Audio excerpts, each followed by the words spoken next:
Okay, so hammer from the open A string to the 3rd fret A string, then hammer and pull from the open D string to the 3rd fret D string and back to the open D string, all with one pluck. So the two parts together.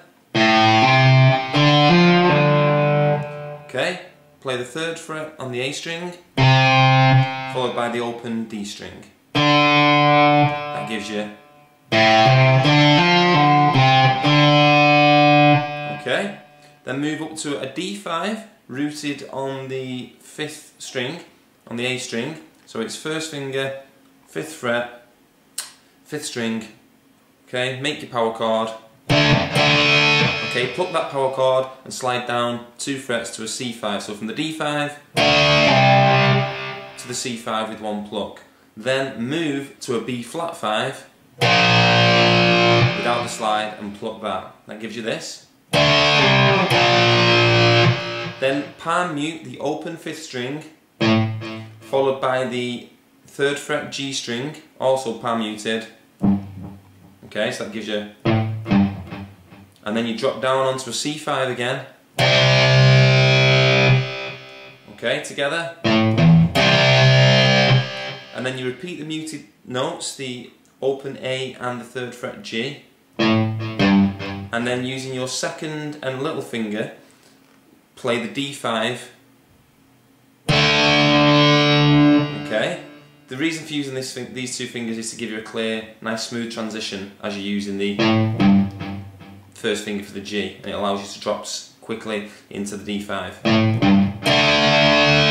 All together.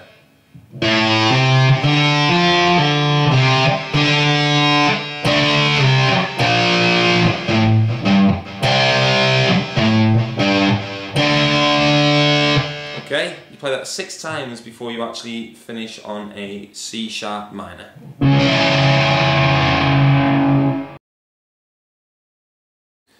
Okay, hammer from the 10th fret on the B string to the 13th fret on the B string, using fingers 1 and 3. Then, on the E string, hammer and pull from the 10 and the 13, and back.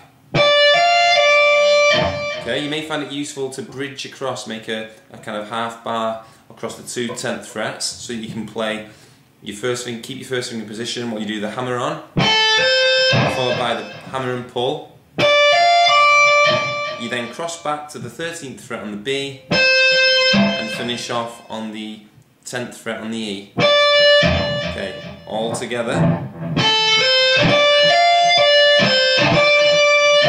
Okay, followed by a 13th fret on the E full bend and then release. Okay, so that's the 13th fret bent, then the 13th fret just played.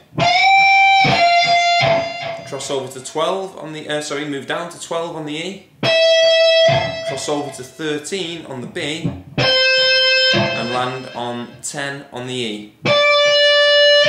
Okay, all together.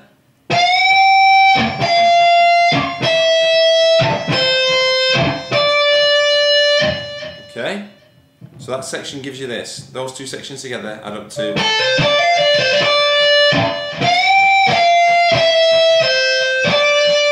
Okay, you then repeat this section.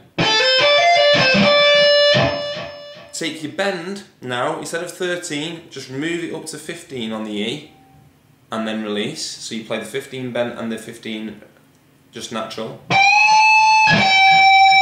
Then shift back to play as you previously did, 12 on the E, cross over to 13 on the B, finish them at 10 on the E. You play that whole section, you play both sections twice before you finally come to finish on a full bend at 12 for the verse.